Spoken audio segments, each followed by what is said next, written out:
Good morning, one and all. Myself, Lakshmi SS. I am an assistant professor of economics. Today, in this video lecture, we will discuss about consumption function. It is a very popular phenomena or a very popular concept which was popularized by John Maynard Keynes. ನಮ್ಮೆಲ್ಲರಿಗೂ ಗೊತ್ತಿದೆ, John Maynard ಕೇನ್ಸ್ ರವರು ತಮ್ಮ ಪ್ರಸಿದ್ಧ ಕೃತಿಯಾದಂತಹ general theory of employment, interest and money ಇದನ್ನ 1936ರಲ್ಲಿ ಪ್ರಕಟಗೊಳಿಸ್ತಾರೆ. 1929ರಲ್ಲಿ ಪ್ರಾರಂಭವಾದಂತಹ ಮಹಾನ್ ಆರ್ಥಿಕ ಮುಗ್ಗಟ್ಟಿಗೆ ಈ ಒಂದು ಪುಸ್ತಕದಲ್ಲಿ ಅವರು ಪರಿಹಾರಗಳನ್ನು ಸೂಚಿಸ್ತಾ ಹೋಗ್ತಾರೆ, ಹೇಗೆ ಅರ್ಥವ್ಯವಸ್ಥೆಯನ್ನ ಮುಗ್ಗಟ್ಟಿನಿಂದ ಹೊರಗೆ ತರಬೇಕು ಅನ್ನುವಂಥದ್ದಾಗಿ. ಸೊ ಇಲ್ಲಿ ಇವರು ಒಂದು ಮುಗ್ಗಟ್ಟಿನಿಂದ ಅರ್ಥವ್ಯವಸ್ಥೆಯನ್ನು ಹೊರಗೆ ತರಬೇಕು ಅಂದ್ರೆ ಬಹಳ ಪ್ರಮುಖವಾಗಿ ಪರಿಣಾಮಕಾರಿ ಬೇಡಿಕೆಯನ್ನ ಹೆಚ್ಚು ಮಾಡಬೇಕು ಅನ್ನುವಂಥದ್ದಾಗಿ ಹೇಳ್ತಾರೆ. ಪರಿಣಾಮಕಾರಿ ಬೇಡಿಕೆ ಅಂತಂದ್ರೆ ವಸ್ತುಗಳನ್ನ ಕೊಂಡ್ಕೊಳ್ಳುವಂತಹ ಶಕ್ತಿ ಮತ್ತು ಹಾಗೆ ಕೊಂಡ್ಕೊಳ್ಳುವಂತಹ ಇಚ್ಛೆ ಇದ್ರೆ ಅದನ್ನು ನಾವು ಪರಿಣಾಮಕಾರಿ ಬೇಡಿಕೆ ಅಂತ ಹೇಳ್ತೀವಿ.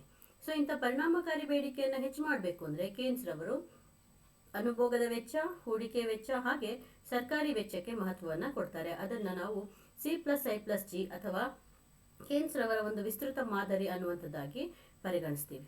ಸೊ ಇಲ್ಲಿ ಅನುಭೋಗದ ವೆಚ್ಚವನ್ನ ವಿವರಿಸಬೇಕಾದ್ರೆ ಕೇನ್ಸ್ ರವರು ಕೆಲವೊಂದು ಪರಿಭಾವನೆಗಳನ್ನ ಬಳಸ್ತಾ ಹೋಗ್ತಾರೆ ಅವರ ಒಂದು ಸಿದ್ಧಾಂತದಲ್ಲಿ. ಅದರಲ್ಲಿ ಬಹಳ ಪ್ರಮುಖವಾಗಿ ಬರುವಂಥದ್ದು ಅಂತ ಹೇಳಿದ್ರೆ ಈ ಒಂದು ಕನ್ಸಂಪ್ಷನ್ ಫಂಕ್ಷನ್. ಕನ್ಸಂಪ್ಷನ್ ಫಂಕ್ಷನ್ ಅಂತ ಹೇಳಿದ್ರೆ ಅನುಭೋಗದ ಪ್ರವೃತ್ತಿ ಅಂತ ಕೂಡ ಕರಿತೀವಿ, ಅನುಭೋಗದ ಬಿಂಬಕ ಅನ್ನುವಂಥದ್ದಾಗಿ ಕೂಡ ಹೇಳ್ತೀವಿ, ಅನುಭೋಗದ ಕ್ರಿಯೆ ಅನ್ನುವಂಥದ್ದಾಗಿ ಕೂಡ ಹೇಳ್ತೀವಿ.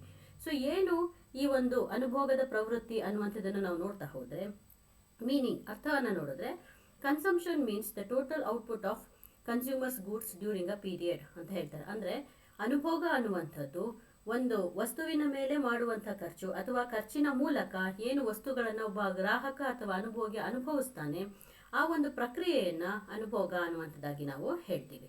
It represents the total quantity of goods bought and used by consumers during a period ಅಂತ ಹೇಳ್ತಾರೆ. ಅಂದ್ರೆ ಅನುಭೋಗ ಅನ್ನುವಂಥದ್ದು ಒಟ್ಟು ಆದಾಯ ಏನು ಅನುಭೋಗಿಗಳ ಬಳಿ ಇರುತ್ತೆ ಆ ಆದಾಯದಿಂದ ಅವರು ಒಂದು ನಿರ್ದಿಷ್ಟ ಅವಧಿಯಲ್ಲಿ ಎಷ್ಟು ಪ್ರಮಾಣದಲ್ಲಿ ಸರಕು ಮತ್ತು ಸೇವೆಗಳನ್ನ ಕೊಂಡ್ಕೊಂಡು ಅದನ್ನ ಉಪಯೋಗಿಸ್ತಾರೆ ಅಥವಾ ಅನುಭೋಗಿಸ್ತಾರೆ ಅನ್ನುವಂಥ ಪ್ರಮಾಣವನ್ನ ತೋರಿಸುವಂಥದ್ದು. ಟೋಟಲ್ ಕ್ವಾಂಟಿಟಿ ಅಂದ್ರೆ ಅವರ ಒಂದು ಅನುಭೋಗದ ಮೇಲೆ ಮಾಡುವಂತಹ ಒಂದು ಖರ್ಚು, ಆ ಖರ್ಚಿನಿಂದ ಅವರು ಎಷ್ಟು ಸರಕುಗಳನ್ನ ಒಟ್ಟು ಪ್ರಮಾಣ ಒಂದು ಅನುಭೋಗಿಸ್ತಾರೆ ಅನ್ನುವಂಥದ್ದನ್ನ ತೋರಿಸುವಂಥದ್ದಕ್ಕೆ ಅನುಭೋಗ ಅನ್ನುವಂಥದ್ದಾಗಿ ಹೇಳ್ತೀವಿ.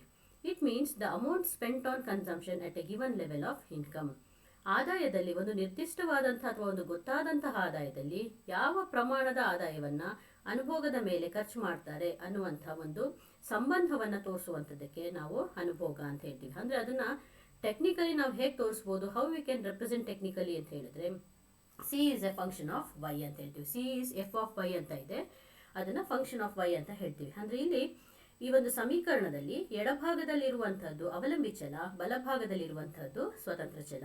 ಎಡಭಾಗದಲ್ಲಿರೋದು ಸಿ ಅಂತ ಹೇಳಿದ್ರೆ ಕನ್ಸಂಪ್ಷನ್ ಅನುಭೋಗ, ವೈ ಅಂತ ಹೇಳಿದ್ರೆ ಇನ್ಕಮ್ ಆದಾಯ, ಹಾಗೆ ಎಫ್ ಅನ್ನುವಂಥದ್ದು ಫಂಕ್ಷನಲ್ ರಿಲೇಶನ್ಶಿಪ್ ಅನ್ನ ತೋರಿಸುತ್ತೆ, ಅಂದ್ರೆ ಕಾರ್ಯಾವಲಂಬಿ ಸಂಬಂಧವನ್ನ ತೋರಿಸುತ್ತೆ. ಇಲ್ಲಿ ಸಿ ಮತ್ತೆ ವೈ ನಡುವೆ ಅಥವಾ ಅನುಭೋಗ ಮತ್ತು ಒಂದು ಆದಾಯದ ನಡುವೆ ಪರಸ್ಪರ ಧನಾತ್ಮಕವಾದಂತಹ ಸಂಬಂಧ ಇದೆ ಅಥವಾ ನೇರ ಸಂಬಂಧ ಇದೆ ಅಂತ ನಾವು ತಿಳ್ಕೊಳ್ಬಹುದು.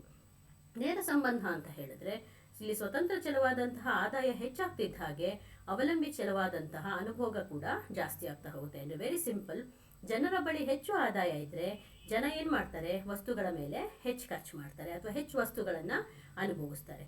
ಒಂದು ವೇಳೆ ಆದಾಯ ಕಡಿಮೆ ಇದೆ ಅಂತ ಹೇಳಿದ್ರೆ ಆದಾಯ ಕಡಿಮೆ ಆದಂತೆ ಅದಕ್ಕೆ ತಕ್ಕಷ್ಟು ತಮ್ಮ ಅನುಭೋಗವನ್ನ ಕೂಡ ಕಡಿಮೆ ಮಾಡ್ತಾ ಹೋಗ್ತಾರೆ. ಹಾಗಾಗಿ ಆದಾಯ ಮತ್ತೆ ಅನುಭೋಗದ ನಡುವೆ ಪರಸ್ಪರ ನೇರ ಸಂಬಂಧ ಇದೆ. So if we come to consumption function, it is also called as propensity to consume. ಇದನ್ನ ಅನುಭೋಗದ ಪ್ರವೃತ್ತಿ ಅನ್ನುವಂತ ಹೆಸರಿನೊಂದಿಗೆ ಕೂಡ ನಾವು ಕರಿತೀವಿ. It shows the relationship between income and consumption as I told earlier. It is represented as C is a function of Y where C is consumption and Y is income. Consumption function is a schedule showing various amounts of consumption expenditure at different levels of income. ಅಂದ್ರೆ ಅನುಭೋಗದ ಪ್ರವೃತ್ತಿ ಅನ್ನುವಂಥದ್ದು ಇದೊಂದು ಪಟ್ಟಿ, schedule ಅಂತ ಹೇಳಿದ್ರೆ ಪಟ್ಟಿ ಅನ್ನುವಂಥದ್ದಾಗಿ ನಾವು ಅರ್ಥೈಸಬಹುದು. ಈ ಒಂದು ಪಟ್ಟಿ ಕೋಷ್ಟಕದಲ್ಲಿ ಏನಂತ ಹೇಳಿದ್ರೆ ಬೇರೆ ಬೇರೆ ಆದಾಯದ ಮಟ್ಟದಲ್ಲಿ ಅನುಭೋಗದ ಮೇಲೆ ಮಾಡುವಂತಹ ಬೇರೆ ಬೇರೆ ಒಂದು ವಿಧವಾದಂತಹ ಖರ್ಚುಗಳನ್ನ ಇದು ತೋರಿಸ್ತಾ ಹೋಗುತ್ತೆ. Technical attributes of consumption function, ಇದನ್ನ ನಾವು ತಾಂತ್ರಿಕವಾಗಿ ಅಥವಾ ಸಮೀಕರಣದ ಒಂದು ದೃಷ್ಟಿಯಿಂದ ಅಥವಾ ಸಮೀಕರಣದ ರೂಪದಲ್ಲಿ ವ್ಯಕ್ತಪಡಿಸೋದಕ್ಕೆ ಹೋದಾಗ ಕೇನ್ಸ್ ರವರು ಬಹಳ ಒಂದು ಮುಖ್ಯವಾಗಿ ಎರಡು ಪರಿಭಾವನೆಗಳನ್ನ ಇಲ್ಲಿ ಅನುಭೋಗದ ಪ್ರವೃತ್ತಿಗೆ ಸಂಬಂಧಪಟ್ಟ ಹಾಗೆ ಹೇಳ್ತಾರೆ. ಅದು ಒಂದು average propensity to consume, another one is marginal propensity to consume. ಸರಾಸರಿ ಅನುಭೋಗ ಪ್ರವೃತ್ತಿ APC ಅಂದರೆ, MPC ಅನ್ನುವಂಥದ್ದು ಸೀಮಾಂತ ಅನುಭೋಗದ ಪ್ರವೃತ್ತಿ. ಸೊ ಇಲ್ಲಿ ನಾವು 1 by 1 ನಾವು ನೋಡ್ತಾ ಹೋದರೆ, ಮೊದಲನೇದು ಸರಾಸರಿ ಅನುಭೋಗದ ಪ್ರವೃತ್ತಿ.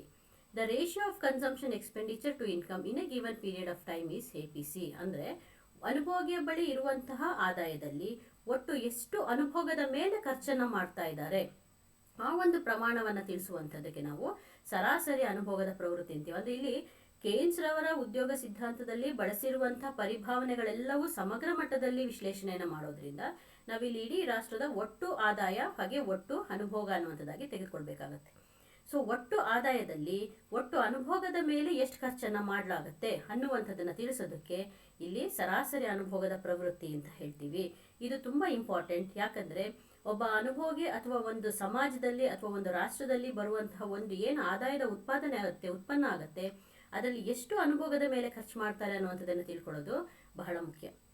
ಯಾಕಂದರೆ ನಮ್ಗೆ ಈಗಾಗಲೇ ಗೊತ್ತಿದೆ, ಅನುಭೋಗದ ಮೇಲೆ ಮಾಡುವಂಥ ವೆಚ್ಚ ಜಾಸ್ತಿ ಇದ್ದಷ್ಟು ಬೇಡಿಕೆ ಹೆಚ್ಚಾಗ್ತಾ ಹೋಗುತ್ತೆ. ಬೇಡಿಕೆ ಹೆಚ್ಚಾದರೆ ಆ ಮೂಲಕ ಹೂಡಿಕೆ, ಉತ್ಪಾದನೆ, ಉದ್ಯೋಗ ಎಲ್ಲವೂ ಕೂಡ ಜಾಸ್ತಿ ಆಗುತ್ತೆ. ಹೀಗಾಗಿ ಪರಿಣಾಮಕಾರಿ ಬೇಡಿಕೆಯನ್ನು ಹೆಚ್ಚು ಮಾಡಬೇಕು ಅಂತ ಹೇಳಿದ್ರೆ ಇಲ್ಲಿ ನಾವು ಬಹಳ ಮುಖ್ಯವಾಗಿ ಆದಾಯದಲ್ಲಿ ಒಟ್ಟು ಎಷ್ಟು ಅನುಭೋಗದ ಮೇಲೆ ಖರ್ಚನ್ನು ಮಾಡ್ತಾರೆ ಅನ್ನುವಂಥದ್ದನ್ನು ತಿಳ್ಕೊಳ್ಳೋದು ಕೂಡ ಬಹಳ ಮುಖ್ಯ ಆಗುತ್ತೆ. So next is symbolically APC is C by Y, where C is consumption and Y is income ಅಂತಾರೆ. ಅಂದರೆ ಇದನ್ನು ನಾವು ಒಂದು ಸೂತ್ರದ ಮೂಲಕ, ಸಮೀಕರಣದ ಮೂಲಕ ವ್ಯಕ್ತಪಡಿಸ್ತೀವಿ ಅಂತ ಹೇಳಿದ್ರೆ, APC ಅನ್ನುವಂಥದ್ದು ಸರಾಸರಿ ಅನುಭೋಗದ ಪ್ರವೃತ್ತಿ, that is equal to C by Y ಅಂತಂದರೆ here we have divided consumption by total income. ಇಲ್ಲಿ ಒಟ್ಟು ಅನುಭೋಗವನ್ನು ಒಟ್ಟು ಆದಾಯದಿಂದ ಭಾಗಿಸಲಾಗಿದೆ. ಸೊ ಇದು ಯಾವಾಗಲೂ ಏನಾಗಿರುತ್ತೆ, ಒಟ್ಟು ಅನುಭೋಗದ ಮೇಲೆ ನಾವು ಎಷ್ಟು ಖರ್ಚು ಮಾಡ್ತಿದ್ದೀವಿ ಅನ್ನುವಂಥದ್ದನ್ನು ಅಂಶದಲ್ಲಿ ತಗೊಂಡು ಛೇದದಲ್ಲಿ ಒಟ್ಟು ಆದಾಯ ಎಷ್ಟಿದೆ ಅನ್ನುವಂಥದ್ದನ್ನು ತಗೊಳ್ತೀವಿ. ಫಾರ್ ಎಕ್ಸಾಂಪಲ್, ಇವಾಗ ಒಂದು ಉದಾಹರಣೆಯನ್ನು ಕೊಡೋದಾದರೆ, ಇಡೀ ಒಂದು ವ್ಯವಸ್ಥೆಯಲ್ಲಿ ಅಥವಾ ಇಡೀ ಒಂದು ರಾಷ್ಟ್ರದಲ್ಲಿ ಒಟ್ಟು ಆದಾಯ 100 ಕೋಟಿ ಇದೆ ಅಂತ ಅಂದ್ಕೊಂಡ್ರೆ, ಅನುಭೋಗದ ಮೇಲೆ ಅದರಲ್ಲಿ 60 ಕೋಟಿಯನ್ನು ಮಾತ್ರ ಖರ್ಚು ಮಾಡ್ತಿದ್ದಾರೆ ಅಂದರೆ that will become 60 divided by 100. 60 divided by 100 ಏನಾಗುತ್ತೆ, 0.6 ಆಗುತ್ತೆ. ಒಂದು ಎಕ್ಸಾಂಪಲ್ ಅಷ್ಟೇ ಹೇಳ್ತಾ ಇರುವಂಥದ್ದು. ಸೊ 0.6 ಅಂತ ಹೇಳಿದ್ರೆ ಒಟ್ಟು ಆದಾಯದಲ್ಲಿ 60%, 60% ಮಾತ್ರ ಅನುಭೋಗದ ಮೇಲೆ ಖರ್ಚು ಮಾಡ್ತಾ ಇದ್ದಾರೆ. ಸೊ ಉಳಿದಿರುವಂಥ 40% ಏನಾಗುತ್ತೆ, ಉಳಿತಾಯವಾಗಿ ಪರಿವರ್ತನೆ ಆಗುತ್ತೆ. ಸೊ ಇಲ್ಲಿ ಆದಾಯ ಅನ್ನುವಂಥದ್ದು ಅನುಭೋಗ ಮತ್ತೆ ಉಳಿತಾಯದ ನಡುವೆ ಹಂಚಿಕೆ ಆಗೋದ್ರಿಂದ Y is equal to C plus S ಅಂತ ಹೇಳ್ತೀವಿ. ಆದಾಯ is equal to ಅನುಭೋಗ ಪ್ಲಸ್ ಉಳಿತಾಯ, ಎರಡರ ನಡುವೆ ಹಂಚಿಕೆ ಆಗಬೇಕಾಗಿರೋದ್ರಿಂದಾಗಿ ಇಲ್ಲಿ ಸರಾಸರಿ ಅನುಭೋಗ ಪ್ರವೃತ್ತಿ ಅನ್ನುವಂಥದ್ದು ಆ ಆದಾಯದಲ್ಲಿ ಅನುಭೋಗದ ಮೇಲೆ ಎಷ್ಟು ಖರ್ಚು ಮಾಡಲಾಗ್ತಿದೆ ಅನ್ನೋದನ್ನು ತೋರಿಸೋದ್ರಿಂದ, ಈಗ 60% ಅನುಭೋಗದ ಮೇಲೆ ಆದರೆ ಉಳಿದಿರುವಂಥ 40% ಏನಾಗುತ್ತೆ, ಉಳಿತಾಯವಾಗಿ ಕನ್ವರ್ಟ್ ಆಗ್ತಾ ಇದೆ. So as income increases, the proportion of income spent on consumption also increases, but not up to the extent of income increased. This is very important. ಕೇನ್ಸ್ ಪ್ರಕಾರ ಸರಾಸರಿ ಅನುಭೋಗ ಪ್ರವೃತ್ತಿ ಅನ್ನುವಂಥದ್ದು ಎಷ್ಟು ಮಹತ್ವವನ್ನು ಪಡ್ಕೊಂಡಿದೆ ಅಂತ ಹೇಳಿದ್ರೆ, ಆದಾಯ ಹೆಚ್ಚಾಗ್ತಾ ಹೋದ ಹಾಗೆ ಅನುಭೋಗದ ವೆಚ್ಚ ಕೂಡ ಜಾಸ್ತಿ ಆಗುತ್ತೆ. ಯಾಕಂದರೆ ನೇರ ಸಂಬಂಧ ಇದೆ ಅನ್ನುವಂಥದ್ದು ನಮ್ಗೆ ಈಗಾಗಲೇ ತಿಳ್ಕೊಂಡಿದ್ದೀವಿ. ಆದರೆ ಆದಾಯ ಯಾವ ಪ್ರಮಾಣದಲ್ಲಿ ಹೆಚ್ಚಾಗುತ್ತೆ, ಅನುಭೋಗ ಅದೇ ಪ್ರಮಾಣದಲ್ಲಿ ಹೆಚ್ಚಾಗೋದಿಲ್ಲ. ಫಾರ್ ಎಕ್ಸಾಂಪಲ್, ಇವಾಗ ಒಂದು ವೇಳೆ ಆದಾಯ 100 ಕೋಟಿ ಇದೆ ಅಂತ ಹೇಳಿದ್ರೆ, ಅದರಲ್ಲಿ ಈಗ ನಾನು ಆಗಲೇ ಹೇಳಿದ ಹಾಗೆ 60 ಕೋಟಿಯನ್ನು 60 ಅಥವಾ 60% ಅನುಭೋಗದ ಮೇಲೆ ಖರ್ಚು ಮಾಡ್ತಾ ಇದ್ದಾರೆ ಅಂತ ಹೇಳಿದ್ರೆ, ಸಪೋಸ್ ಏನಾದ್ರು 100 ಕೋಟಿಯಿಂದ 150 ಕೋಟಿಗೆ ಆದಾಯ ಹೆಚ್ಚಾಯಿತು, 50 ಕೋಟಿ ಆದಾಯ ಹೆಚ್ಚಾಗ್ತಿದ್ದ ಹಾಗೇನೆ ಅದೇ ಥರ 60%ಅಲ್ಲೇ ಅನುಭೋಗ ಹೆಚ್ಚಾಗತ್ತೆ ಅಂತ ಹೇಳೋಕ್ಕಾಗಲ್ಲ. ಅಥವಾ ಏನು 50 ಕೋಟಿ ಹೆಚ್ಚಾಯಿತು, ಆ 50 ಕೋಟಿ ಹೆಚ್ಚಾದಂತಹ ಆದಾಯ ಪೂರ್ತಿಯಾಗಿ ಅನುಭೋಗದ ಮೇಲೆ ಖರ್ಚು ಮಾಡೋದಿಲ್ಲ. ಸೊ ಇಲ್ಲಿ at higher level of income, savings will be increasing but not the consumption expenditure ಅಂತ ಕೇನ್ಸ್ ಹೇಳ್ತಾರೆ. ಅಂದರೆ ಆದಾಯ ಹೆಚ್ಚಾಗ್ತಾ ಹೋದ ಹಾಗೆ ಉಳಿತಾಯದ ಪ್ರವೃತ್ತಿಗಳು ಜನರಲ್ಲಿ ಹೆಚ್ಚಾಗ್ತಾ ಹೋಗುತ್ತೆ ಹೊರತು ಅನುಭೋಗದ ಪ್ರವೃತ್ತಿ ಅಷ್ಟು ಹೆಚ್ಚಾಗೋದಿಲ್ಲ ಅನ್ನುವಂಥದ್ದಾಗಿ ಹೇಳ್ತಾರೆ. ಹಾಗಾಗಿ ಇಲ್ಲಿ ಸರಾಸರಿಗಿಂತಲೂ ಹೆಚ್ಚಾಗಿ ಕೇನ್ಸ್ ರವರು ಸೀಮಾಂತ ಅನುಭೋಗ ಪ್ರವೃತ್ತಿಗೆ, ಮಾರ್ಜಿನಲ್ ಪ್ರೊಪೆನ್ಸಿಟಿ ಟು ಕನ್ಸ್ಯೂಮ್ MPCಗೆ ಮಹತ್ವವನ್ನು ಕೊಡ್ತಾರೆ. ಇದು ಬದಲಾವಣೆಯನ್ನು ನಮಗೆ ತೋರಿಸ್ಕೊಡುತ್ತೆ. The ratio of change in consumption to the change in income is MPC ಅಂತ ಹೇಳ್ತಾರೆ. ಅಂದರೆ ಯಾವ ದರದಲ್ಲಿ ಆದಾಯದಲ್ಲಿ ಬದಲಾವಣೆ ಆಗುತ್ತೆ, ಆ ಬದಲಾವಣೆಯಾದಂಥ ಆದಾಯದಲ್ಲಿ ಅನುಭೋಗದ ಮೇಲೆ ಮಾಡುವಂಥ ಒಂದು ವೆಚ್ಚದಲ್ಲಿ ಆಗುವಂಥ ಬದಲಾವಣೆಯನ್ನು ಇಲ್ಲಿ ನಾವು ಪರಿಗಣಿಸ್ತೀವಿ. So it is denoted by C. Symbolically MPC is equal to delta C by delta Y. Delta ತ್ರಿಭುಜಾಕೃತಿಯಲ್ಲಿರುವಂತಹ ಚಿಹ್ನೆ ಏನನ್ನ ತೋರಿಸುತ್ತೆ? ಅರ್ಥಶಾಸ್ತ್ರದಲ್ಲಿ ಆ ತ್ರಿಭುಜಾಕೃತಿಯ ಒಂದು ಚಿಹ್ನೆ ಬದಲಾವಣೆಯನ್ನು ತೋರಿಸುತ್ತೆ. That denotes change. So change in consumption divided by change in income, ಅಥವಾ ಅನುಭೋಗದಲ್ಲಿ ಆಗುವಂತಹ ಬದಲಾವಣೆಯನ್ನ ಆದಾಯದಲ್ಲಿ ಆಗುವಂತಹ ಬದಲಾವಣೆಯಿಂದ ಭಾಗಿಸಿದಾಗ ನಮಗೆ ಸೀಮಾಂತ ಅನುಭೋಗ ಪ್ರವೃತ್ತಿ ಸಿಗುತ್ತೆ. ಯಾಕಂದ್ರೆ ನಾನು ಆಗಲೇ ಹೇಳಿದ ಹಾಗೆ ಕೇನ್ಸ್ ಪ್ರಕಾರ ಆದಾಯ ಹೆಚ್ಚಾಗ್ತಿದ್ದ ಹಾಗೆ ಅನುಭೋಗ ಹೆಚ್ಚಾಗತ್ತೆ, ಆದರೆ ಆದಾಯ ಹೆಚ್ಚಾದ ದರದಲ್ಲೇನೆ ಅನುಭೋಗ ಹೆಚ್ಚಾಗತ್ತೆ ಅಂತ ಹೇಳಕ್ಕಾಗಲ್ಲ. ಸೊ ಇಲ್ಲಿ ಆದಾಯ ಹೆಚ್ಚಾಗ್ತಿದ್ದ ಹಾಗೇನೆ ಉಳಿತಾಯಗಳು ಜಾಸ್ತಿ ಆಗ್ಬೋದು, ಅನುಭೋಗ ಅದೇ ಪ್ರಮಾಣದಲ್ಲಿ ಜಾಸ್ತಿ ಆಗದಲೇ ಇರಬಹುದು ಅನ್ನುವಂಥದ್ದಾಗಿ ಹೇಳ್ತಾರೆ. So when income rises consumption also rises but less than the rise in income. ನಾನು ಆಗಲೇ ಹೇಳಿದಾಗೆ ಆದಾಯದ ಹೆಚ್ಚಳದ ಪ್ರಮಾಣದಲ್ಲೇನೆ ಅನುಭೋಗ ಹೆಚ್ಚಾಗೋದಿಲ್ಲ. ಹಾಗಾಗಿ MPC will be always lesser than 1 ಅಂತ ಹೇಳ್ತಾರೆ. ಅಥವಾ ಸೀಮಾಂತ ಅನುಭೋಗ ಪ್ರವೃತ್ತಿ ಅನ್ನುವಂಥದ್ದು ಯಾವಾಗಲೂ 1ಕ್ಕಿಂತ ಕಡಿಮೆ ಇರುತ್ತೆ. 1ಕ್ಕೆ ಸಮನಾಗೋದು ಅಂತ ಹೇಳಿದ್ರೆ ಈಗ ಏನು ಆದಾಯ ಹೆಚ್ಚಾಗತ್ತೆ ಅಷ್ಟನ್ನು ಅನುಭೋಗದ ಮೇಲೆ ಖರ್ಚು ಮಾಡಿದ್ರೆ 1ಕ್ಕೆ ಸಮ ಆಗ್ತಾ ಇತ್ತು. ಫಾರ್ ಎಕ್ಸಾಂಪಲ್, ಇವಾಗ 50 ಕೋಟಿ ಆದಾಯ ಹೆಚ್ಚಾಗಿದೆ ಅಂತ ಹೇಳಿದ್ರೆ 50 ಕೋಟಿನೂ ಅನುಭೋಗದ ಮೇಲೆ ಖರ್ಚು ಮಾಡಿದ್ದಿದ್ರೆ MPC ಏನಾಗ್ತಿತ್ತು? 1ಕ್ಕೆ ಸಮ ಆಗ್ತಾ ಇತ್ತು. ಆದರೆ ಇಲ್ಲಿ ಕೇನ್ಸ್ ಪ್ರಕಾರ ಅಷ್ಟು ಅನುಭೋಗದ ಮೇಲೆ ಖರ್ಚಾಗಲ್ಲ, ಸ್ವಲ್ಪ ಏನಾಗುತ್ತೆ ಉಳಿತಾಯಗಳ ಮೇಲೆ ಕೂಡ ಖರ್ಚಾಗತ್ತೆ. ಹಾಗಾಗಿ ಅದು ಯಾವಾಗಲೂ 1ಕ್ಕಿಂತ ಏನಾಗಿರುತ್ತೆ? ಕಡಿಮೆ ಇರುತ್ತೆ ಅನ್ನುವಂಥದ್ದಾಗಿ ಕೇನ್ಸ್ ಹೇಳ್ತಾರೆ.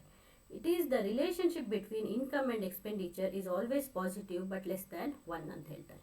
ಅಂದರೆ ಆದಾಯ ಮತ್ತು ಅನುಭೋಗದ ಮೇಲೆ ಮಾಡುವಂಥ ವೆಚ್ಚದ ನಡುವೆ ಸದಾ ನೇರ ಸಂಬಂಧ ಇರುತ್ತೆ. ಅಫ್ಕೋರ್ಸ್ ಆದಾಯ ಹೆಚ್ಚಾದರೆ ಅನುಭೋಗ ಕೂಡ ಹೆಚ್ಚಾಗತ್ತೆ, ಆದರೆ ಯಾವ ಪ್ರಮಾಣದಲ್ಲಿ ಹೆಚ್ಚಾಗತ್ತೆ ಅನ್ನುವಂಥದ್ದು ಇಲ್ಲಿ ಬಹಳ ಮುಖ್ಯ ಆಗುತ್ತೆ. ಎಷ್ಟು ಆದಾಯ ಏರಿಕೆ ಆಗುತ್ತೆ ಹೆಚ್ಚಾಗುತ್ತೆ ಅಷ್ಟೂ ಕೂಡ ಅನುಭೋಗದ ಮೇಲೆ ವೆಚ್ಚ ಆಗೋದಿಲ್ಲ, ಅಲ್ಲಿ ಉಳಿತಾಯಗಳು ಕೂಡ ಹೆಚ್ಚಾಗ್ತಾ ಹೋಗುತ್ತೆ. ಹೀಗಾಗಿ ಕೇನ್ಸ್ ಪ್ರಕಾರ ಸರಾಸರಿ ಅನುಭೋಗದ ಪ್ರವೃತ್ತಿಗಿಂತಲೂ ಕೂಡ ಹೆಚ್ಚಿಗೆ ಸೀಮಾಂತ ಅನುಭೋಗ ಪ್ರವೃತ್ತಿಗೆ ಮಹತ್ವವನ್ನು ಕೊಡ್ತಾರೆ. ಇನ್ಫ್ಯಾಕ್ಟ್ ಅನುಭೋಗದ ಕ್ರಿಯೆ ಅನ್ನುವಂಥದ್ದು ಪರಿಣಾಮಕಾರಿ ಬೇಡಿಕೆಯನ್ನು ನಿರ್ಧರಿಸುವಲ್ಲಿ ಬಹಳ ಪ್ರಮುಖವಾದಂತಹ ಪಾತ್ರವನ್ನ ವಹಿಸುತ್ತೆ. ಯಾಕಂದ್ರೆ ಅನುಭೋಗದ ಪ್ರವೃತ್ತಿ ಹೆಚ್ಚಾಗಿದೆ ಅಂತ ಹೇಳಿದ್ರೆ ಜನ ಅನುಭೋಗದ ಮೇಲೆ ಜಾಸ್ತಿ ಖರ್ಚು ಮಾಡ್ತಾ ಇದ್ದಾರೆ ಅನ್ನುವಂಥದ್ದನ್ನ ತೋರಿಸುತ್ತೆ. ಒಂದು ವೇಳೆ ಅನುಭೋಗದ ಪ್ರವೃತ್ತಿ ಅರ್ಥವ್ಯವಸ್ಥೆಯಲ್ಲಿ ಕಡಿಮೆ ಇದೆ ಅಂತ ಹೇಳಿದ್ರೆ, ಜನರಲ್ಲಿ ಉಳಿತಾಯದ ಭಾವನೆ ಜಾಸ್ತಿ ಇದೆ ಅಂತ ಹೇಳಿದ್ರೆ, ಅಲ್ಲಿ ಅನುಭೋಗದ ಮೇಲೆ ಮಾಡ್ತಾ ಇರುವಂತಹ ಖರ್ಚು ಕಡಿಮೆ ಇದೆ ಅನ್ನುವಂಥದ್ದನ್ನ ತೋರಿಸುತ್ತೆ. ಈ ಥರ ಏನಾದರೂ ಆಯಿತು ಅಂತ ಹೇಳಿದ್ರೆ ಅದು ಒಂದು ಪರಿಣಾಮಕಾರಿ ಬೇಡಿಕೆಯ ಮೇಲೆ ಪ್ರತಿಕೂಲವಾದಂತಹ ಪರಿಣಾಮವನ್ನ ಬೀರಬಹುದು. ಯಾಕಂದ್ರೆ ಉತ್ಪಾದನೆ ಆದಂತಹ ಸರಕುಗಳು ಮಾರುಕಟ್ಟೆಗೆ ಬಂದಾಗ ಜನ ಜಾಸ್ತಿ ಅದನ್ನ ಕೊಂಡ್ಕೊಳ್ತಾರೆ, ಅನುಭೋಗಿಸ್ತಾರೆ ಅಂತ ಹೇಳಿದಾಗ ಅವಾಗ ಉತ್ಪಾದಕರಿಗೆ ಏನಾಗುತ್ತೆ? ಹೆಚ್ಚು ಲಾಭ ಬರುತ್ತೆ. ಉತ್ಪಾದಕರಿಗೆ ಲಾಭ ಜಾಸ್ತಿ ಬಂದ್ರೆ ಅವ್ರೇನ್ ಮಾಡ್ತಾರೆ?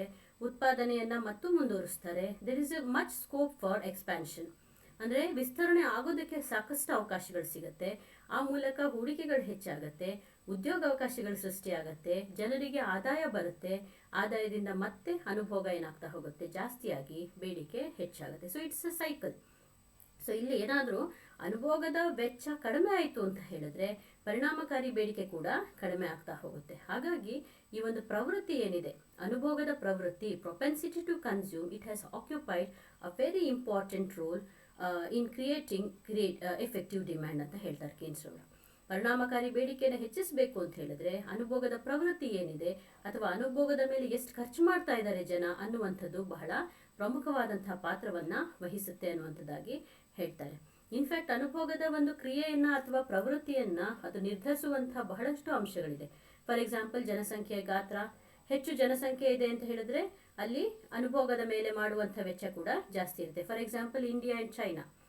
ನಾವು ಇಂಡಿಯಾ ಮತ್ತೆ ಚೈನಾದ ಎಕ್ಸಾಂಪಲ್ ಉದಾಹರಣೆಯನ್ನು ತೆಗೆದುಕೊಂಡ್ರೆ ಇಲ್ಲಿ ದೊಡ್ಡ ಮಾರುಕಟ್ಟೆ ಅಸ್ತಿತ್ವ ಇರುವಂಥದ್ರಿಂದಾಗಿ ಅದಕ್ಕೆ ಕಾರಣ ಜನಸಂಖ್ಯೆ.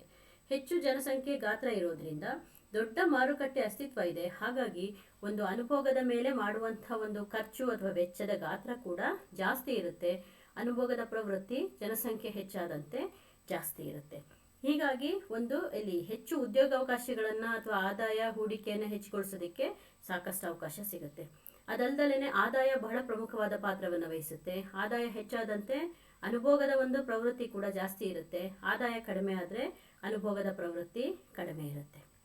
ಅದಲ್ದಲೇನೆ ಸಾಲ ಸೌಲಭ್ಯದ ಸೃಷ್ಟಿ ಇರಬಹುದು. ಯಾಕಂದ್ರೆ ಹೆಚ್ಚು ಸಾಲ ಸಿಗ್ತಾ ಇದೆ ಅರ್ಥವ್ಯವಸ್ಥೆಯಲ್ಲಿ ಅಂತ ಹೇಳಿದ್ರೆ ಜನ ಒಂದು ಹಣದ ಚಲಾವಣೆ ಜಾಸ್ತಿ ಆಗುತ್ತೆ ಅರ್ಥವ್ಯವಸ್ಥೆಯಲ್ಲಿ.